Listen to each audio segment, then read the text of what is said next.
Bismillahirrahmanirrahim. Alhamdulillahi Rabbil Alamin. Wassalatu wassalamu ala asyrafil anbiya'i wal mursalin. Nabiyina Muhammadin wa ala alihi wa sahbihi ajma'in. Assalamualaikum warahmatullahi wabarakatuh. So ngayon fake insyaAllah. At tinatalakay pa rin natin yung janazah. Al-mas'alatu thaniyah. Man yatawallal gusla, sino ang maaring italaga sa kanya ang paghuhugas? Kanino pwedeng italaga ang paghuhugas ng janasa? So dito yung tinatalakay dito, kung sino yung pinakakarapat dapat, kumbaga, sino yung una. Kasi nabanggit na natin, dapat katangian ng maghuhugas, yung siya ay makatarungan, siya ay mapagkakatiwalaan at kakaalam sa ahkam. Pero bukod pa doon, merong aulawiya, merong mga priority kung sino ang karapat-dapat na maghuhugas sa patay para maging malinaw ito. Okay, kasi baka may mag-aaway. Bawa yung tatay ng kambal na matay, mag-aaway yung mga asawa niya, sino maghuhugas. So merong aulawiya, merong priority kung sino yung maghuhugas. So dito, al-afdalu an yatawalla guslal mayyiti man huwa a'rafu bi sunnatil gusli min athiqat al-umana al-udul. Ang pinakamainam na mapagkatiwalaan o italaga sa paghuhugas sa patay ay ang siyang pinaka nakakaalam sa sunna sa paghuhugas ng patay. So yun pa rin siya. So ito yung kauna-unahan na criteria. At dapat siya ay mapagkakatiwalaan at kabilang sa mga makatarungan. Mapagkakatiwalaan nga na ibig sabihin, anumang makikita niya doon sa bangkay hindi niya ipagsasabi. At makatarungan, ibig sabihin, pare-pareho ang trato niya sa mga bangkay. Kagalit man niya ito, kaibigan man niya ito, kamag-anak niya o hindi. Pare-pareho yung trato niya sa kanila. Kasi minsan mahirap yung yung hugasan mo, chismoso. Alam mo, chinismis ka nun. Mahirap hugasan yun. Baka tamarin ka pang hugasan yun, wisik-wisikan mo na lang. Iniisip mo, may impyerno ka lang naman din, hayop ka, ba't pa kita hugasan? So dapat makatarungan yung tao. Inshallah. Pero naalala ko nga bigla, so dito sa janaza, applicable dito yung mga ahkam sa dunya para sa sino mang tumalikod sa Islam. Tarikus sala bilang halimbawa. O mafarikun lil jama'ah. Yung ganun din. Actually, pareho lang sila ng kahulugan. Yung tinutukoy na humiwalay sa jama'ah, yun din yung tumalikod sa Islam. So dapat yung Muslim ay matapat sa antas ng pananampalataya ng sino man, kamag-anak man niya ito o hindi. Ang ibig ko sabihin dito, kung alam mo na yung tatay mo o yung nanay mo, sino mang kamag-anak mo, yung asawa mo, hindi naman nagsasala, huwag mo na pahugasan sa jamaa. Huwag mong lulukohin ng mga Muslim. Kasi pananagutan mo rin yan sa araw ng paghuhukom. So bakit mo kukunin ang karapatan na para sa Muslim at ibibigay mo ito sa tao na hindi naman Muslim? Naintindihan nyo? Yan ang problema sa maraming mga jamaa na mayroong halimbawa magpipilit. Bawa, kilala ng jamaa yung tao na hindi nagsasala. Tapos ipipilit ng asawa, hindi Muslim yan, hugasan yan, dapat ganito, ganyan. Kapag tumanggi yung jamaa, andun yung asawa, kung ano nang sinasabi sa Facebook, kung ano ng panlilibak at paninira doon sa jamaa na tumanggi na magsala doon sa kanyang asawa na hindi naman nagsasala talaga. Okay? Huwag nyo nang ipagpilitan. Kung alam ninyo yung sino man ay hindi naman talaga nagsasala, huwag nyo lilinlangin ng mga Muslim. Dahil malinlang man natin ang mga Muslim, magsasala ng janaza para sa kanya, hindi naman siya karapat-dapat sa janaza. Sino ang mananagot dito? E di tayo rin. Okay? So meron tayong mahal sa buhay, kahit gaano pa natin yung kamahal. Kung hindi naman siya nagmamahal kay Allah, eh bakit natin ibibigay sa kanya yung karapatan nag-Muslim? Isa pa, limitado yung sementeryo natin bilang halimbawa. Tapos maglilibing ka lang doon ng hindi nagsasala. Diba? Nasaan yung hustisya? Nasaan ang katarungan? Pinalibing mo doon yung mahal mo sa buhay o hindi naman nagsasala. Tapos mamaya merong namatay, na matuwid, wala nang pwesto doon sa libingan doon kasi puno na. Kasi napuno na ng mga hindi nagsasala na. Nilinlang ng mga kamag-anak nila mga Muslim na pinalitaw nila na Muslim ko no yun. Pero hindi naman pala. So dapat ito, tayo rin ay maging makatarungan kung sino ang karapat-dapat sa ganitong trato o ganitong karapatan ng mga Muslim. So kabilang ito sa 6 na karapatan ng mga Muslim, di ba? Yung kapag ang Muslim ay magkasakit, dadalawin. Kapag ito ay namatay, pagsasalahan ng janasa. At kapag ito ay namatay, ito ay ililibing. Kabilang sa karapatan ng mga Muslim. Sa 6. Na kapag hiningan ka ng payo, magpayo ka. Kapag binati ka ng salam, sumagot ka ng salam. Kapag inimbitahan ka sa pagkain, dumalo ka sa pagkain. At actually, yung 6 na yun, merong iba-ibang ahkam. Naalala ko lang bigla. Merong iba-ibang ahkam. Yung paghingi ng payo, depende. Maaaring magiging wajib. Lalo na kung ikaw ay nasa katayuan na ikaw ang merong kaalaman sa bagay na yon at dapat kang magbigay ng payo. Maaaring magiging wajib. Okay? At maaari namang hindi wajib sa'yo kasi merong ibang mas maalam. So maaaring hindi ka magpayo, sabihin mo sa kanya, sa iba ka nalang magtanong. Pwedeng ganoon. At wala kang kasalanan.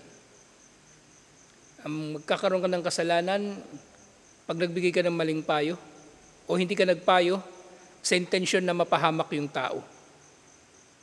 Bawa, yung tao nagtatanong, pwede ko bang bilhin yung kotse na yun? Mura lang. Alam mong sira. Tapos sasabihin mo, okay yun, maganda yun. So, pinahamak mo yung kapatid mo sa maling payo, yun, may kasalanan ka doon. Yung pagkain, o karapatan yun ng Muslim sa kanyang kapwa Muslim, pero ito ay sunnah, hindi ito wajib. Okay? So, merong magpapakain dyan, tapos ayaw mo makikain kasi alam mo, masamang tao yun yung magpapakain. Hindi ka tutugon doon sa pakain niya, walang problema doon. Walang problema. Kasi naman talaga kumbaga, karapatan niya yun, oo. Pero, kumbaga sa sa hukom doon, hindi siya magiging wajib talaga, nakatulad doon sa paghingi ng payo, na kailangan mo talaga magpayo. Kasi paano kung busog ka naman? Paano kung hindi mo gusto talaga yung pagkain? Pipilitin mo ba yung sarili mo? Ganun din. So, hindi pwede. Pangatlo, yung salam. Pag binati ka ng salam, wajib sumagot. Pero pag ikaw magsisimula ng salam, sunnah siya. Hindi mo kailangan bumati palagi ng salam. Okay? So yung mga sahaba na babanggit natin, yung salaf, nagbabatian sila palagi ng salam, naghiwalay lang sila mula sa puno. Nagbatian na naman sila ng salam. Nangyari yun, oo, pero hindi yun ibig sabihin palagi yun nangyari. Okay? Kasi ang inuunawa natin sa salaf kung ano yung meron din tinatawag kasi doon sa mga ginawa ng salaf, kuning ijma, kuning ginawa nilang lahat. Hindi porke may isang ginawa, sasabihin natin na, kumbaga ugali na yun ng salaf. Hindi. Kumbaga kung ano yung naging, kumbaga nagkaisa sila rito na pare-pareho nilang ginagawa yung bagay na yun. Okay? Kasing kambal, nagtumalikod lang ako, pagharap ko, nagsalam na naman eh. Nabanggit yon sa mga libro, pero hindi ibig sabihin kailangan gawin yun. Okay?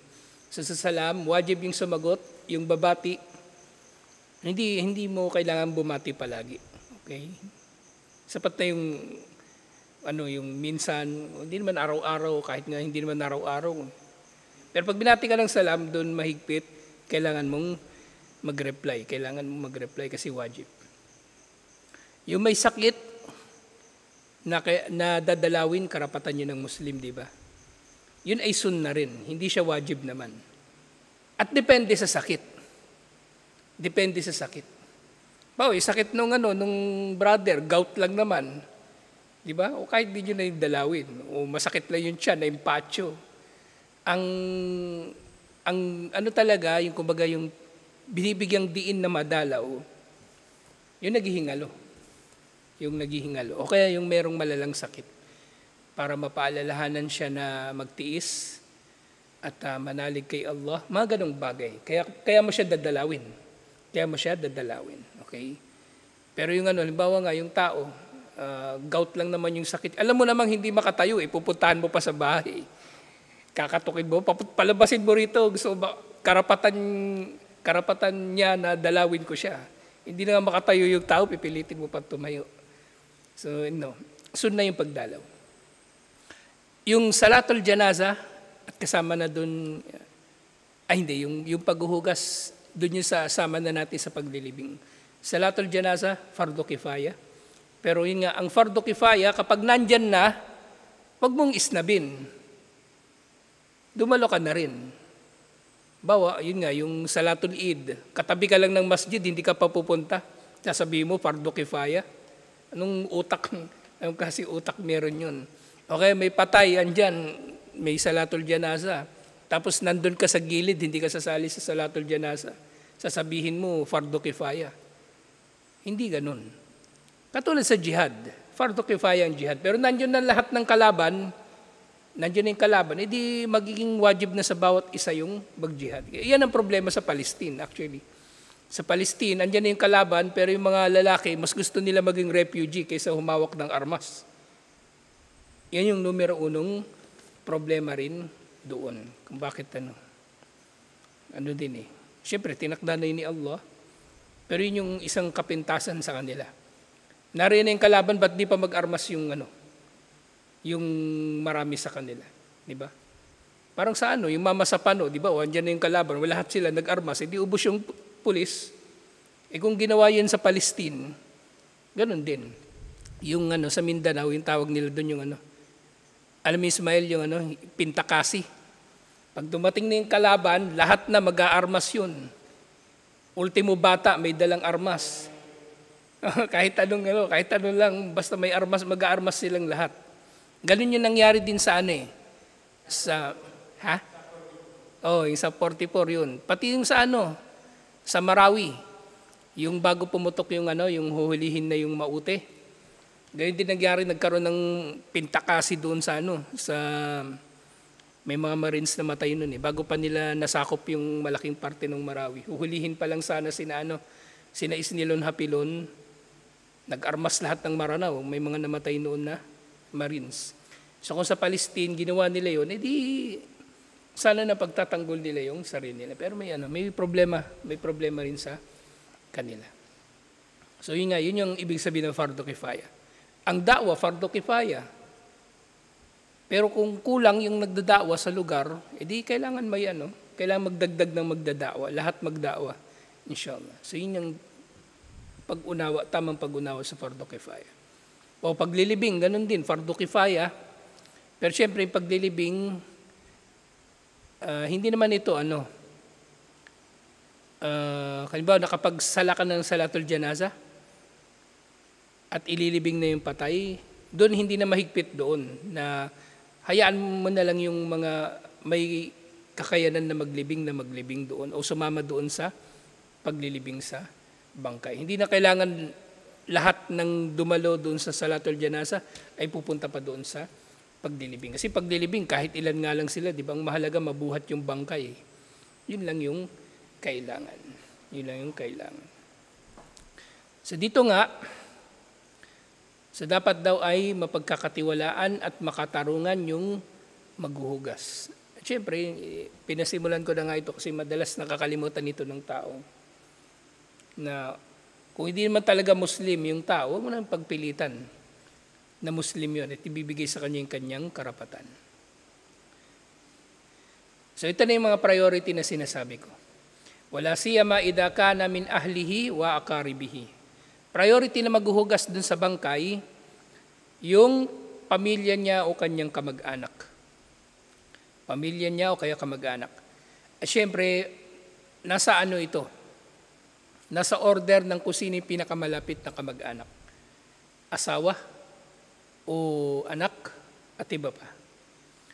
So sinabi rito, li'anna alladhina tawallaw gasluhu sallallahu alaihi wasallam kanu min ahlihi ka Ali radiyallahu anhu wa gayrihi. So ito yung pamantayan o panuntunan sa kung sinong pinakakarapat dapat na maghugas sa janasa dahil lang naghugas kay Propeta Muhammad sallallahu alaihi wasallam yung kanyang malalapit na kamag-anak. At si Ali ang pangunahin na naghugas kay Propeta Muhammad sallallahu alaihi wasallam. At ito ang dahilan actually kung bakit na late si Ali radiyallahu anhu na magbai'a kay Abu Bakar. Hindi dahil sa ayaw niya na magbai'a. Hindi dahil sa ayaw niya na magbai'a. Kasi sinasabi pa ng mga Shia na nagulat daw si Ali nang nalaman niya na nagbai'a na pala yung mga tao kay Abu Bakar. Pero totoo yun. Pero uunawain natin yun sa pagkagulat na hindi niya talaga nalaman. Kasi nga busy siya dun, inaayos niya yung bangkay ni Propeta Muhammad sallallahu alaihi wasallam. Pero hindi ibig sabihin na minasama niya yun o kumbaga hindi niya tinatanggap. Yung mga Shia kasi, magaling sila gumawa ng nobela. So binigyan nila ng kahulugan yung mga bagay na yun. Na nalit si Ali pagbai'a, sabi nila ayaw ni Ali magbai'a. O nagulat si Ali na nagbai'a na pala yung mga tao kay Abu Bakar, sabi nila, hindi raw kinonsulta si Ali o nilihim ni Abu Bakar Siddiq radhiyallahu anhu kay Ali ang pagpili ng khalifa nang sa gayon ay hindi magiging khalifa si Ali. Walang ganon. Nagkakaisa ang mga sahaba radhiyallahu anhum na si Abu Bakar Siddiq radhiyallahu anhu ang thani ithnain. Ang pangalawa sa dalawa. Nang una si Propeta Muhammad sallallahu alaihi wasallam, pangalawa siya palagi. Ito man ay sa mga bagay na may kinalaman sa relihiyon o bagay na may kinalaman sa pamumuno. At napakaraming dalil na nagpapatibay dito.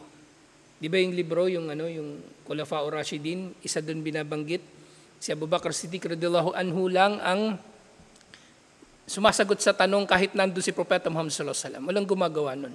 Kahit si Omar, walang gumagawa ng ganon.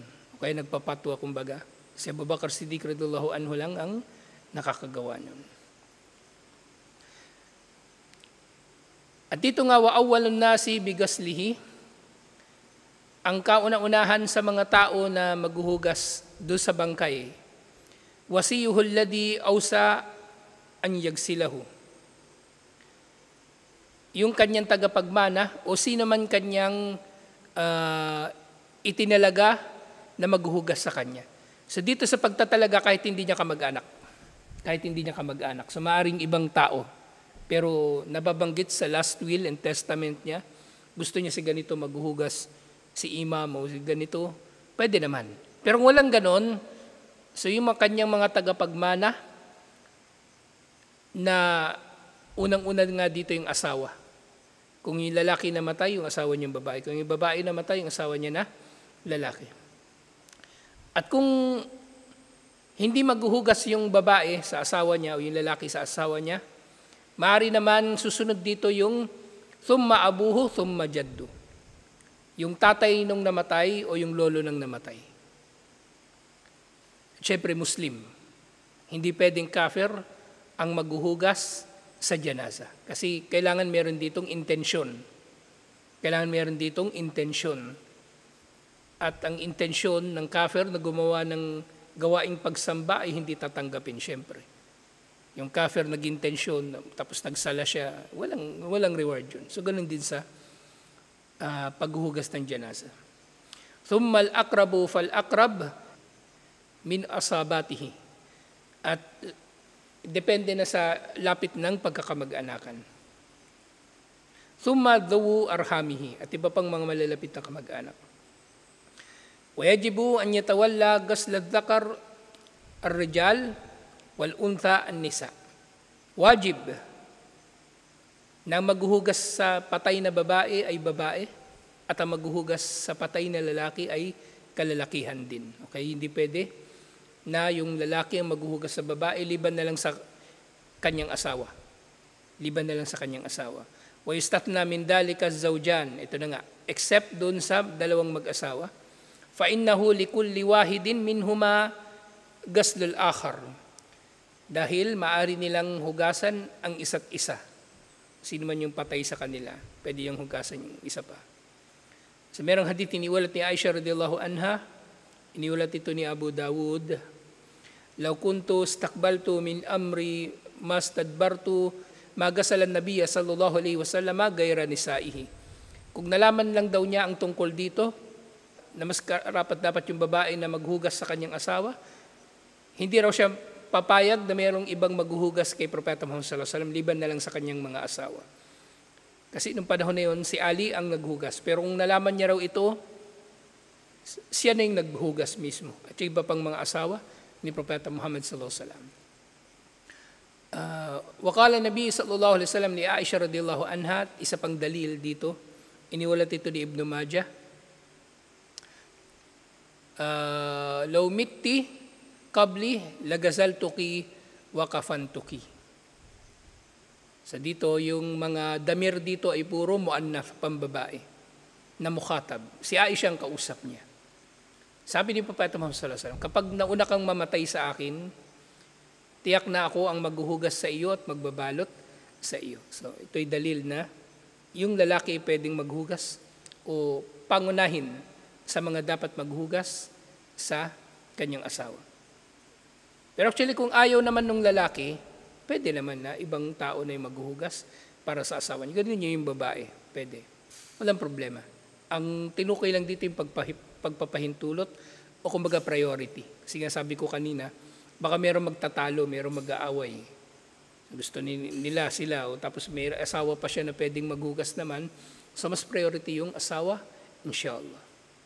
Ngayon yung dalawang asawa mag-aaway, bawa si Jen tsaka si isa, pangalan Hajar, gusto nila sabay sila maghugas para walang inggitan. Ganun ang mangyayari. Katulad nga doon sa binanggit ni Aisha, di ba?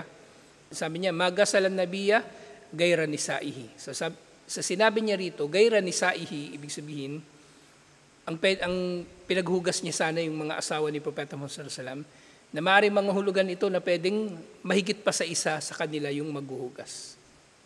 So pwedeng mga hulugan na gano'n. Wagasalat Asma bint Umays, zawjaha Abu Bakar as-Siddiq radhiyallahu anhu. Nang namatay si Abu Bakar as-Siddiq radhiyallahu anhu, ang naghugas sa kanyang asawa na babae, si Asma bint Umays. Wala yugsalu shahidul ma'araka. Yung shahid na namatay sa labanan. Yung shahid na namatay sa labanan, hindi huhugasan. Okay? Di ba meron pang ibang shahid? Yung namatay sa panganganak, yung nadaganan, di ba? Hindi sila shahid ma'araka. Hindi sila kabilang dito. Hindi sila kabilang dito. Ang tinutukoy lang dito yung shahid ma'araka, yung mga namatay sa labanan. So hindi sila hugasan. Lian na Nabi sallallahu alaihi wasallam amara bikatla Uhud an yudfanu fi thiyabihim. Yung mga namatay daw sa Uhud ay inutos ni Propeta Muhammad sallallahu alaihi wasallam na ilibing, nasuot nila yung kanilang mga damit. So hindi sila hinugasan, hindi sila pinalitan ng damit. Hindi inalis yung dugo sa katawan nila. Walam yugsalu, hindi sila hinugasan. Walam yusalla alaihim, at hindi raw nagsala ng janaza para sa kanila. Inilibing na lang sila ng diretso. Wakadalika la yukfan, hindi rin sila binalot kasi nang nilibing sila, kung ano yung suot nila, yun na yung damit nila nung nilibing sila. Wala isalla alayhi, bal yudfanu bithiyabihi. Ililibing sila na suot ang kanilang damit na kinamatayan nila. Kama fil hadith sabik. Katulad ng nababanggit sa hadith, na yung hadith pala na yun, yung tungkol sa Uhud, iniulat ito ni Imam al-Bukhari. Na yung mga namatay sa Uhud, inilibing sila, suot yung kanilang damit, hindi sila hinugasan, at hindi nagsala ng janaza para sa kanila. At panghuli, uh, o sakto yung bata na namatay, yung nalaglag, kumbaga yung fetus na namatay sa sinapupunan. Wa huwa alwalad yaskutu min batni ummihi qabla tamamihi. Ito yung bata na namatay sa sinapupunan bago pa siya pinanganak. Dhakaran kana o untha, lalaki man ito o babae. Ida balaga arba'ata ashhurin gusila. Kapag ito ay nalaglag sa edad na 4 na buwan sa tiyan ng kanyang ina, sa sinapupunan ng kanyang ina, di ba meron na itong kaluluwa? Ayon dun sa hadith. Meron na itong kaluluwa. Yung dun sa hadith ng yung katbi rizkihi. So dun yung nababanggit. So ang binabanggit doon ay 4 na 40 days, 120 days, yun ay 4 months.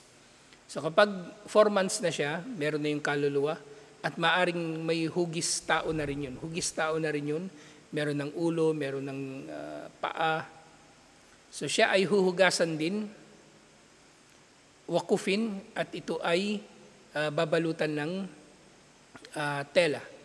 Wasulliya alayhi, at pagsasalahan ng janasa. Liannahu ba'da arba'ati ashhur yakunu insanan. Dahil lang tao sa sinapupunan ng ina, pagkatapos ng 4 months ay tao na talaga. Meron na itong kaluluwa at nakapagtakda na rito at ito ay meron ng hugis tao. So katulad nung yung anak ni Ahmad, naman yun eh. Mahigit 4 months na yun eh, nung nalaglag. So ganoon din. Nagsala tayo sa kanya ng janasa, hinugasan at binalot siya ng tela bago inilibing. Alhamdulillah. So ito yung sa usapin kung sino ang karapat-dapat sa paghuhugas at ilang mga usapin.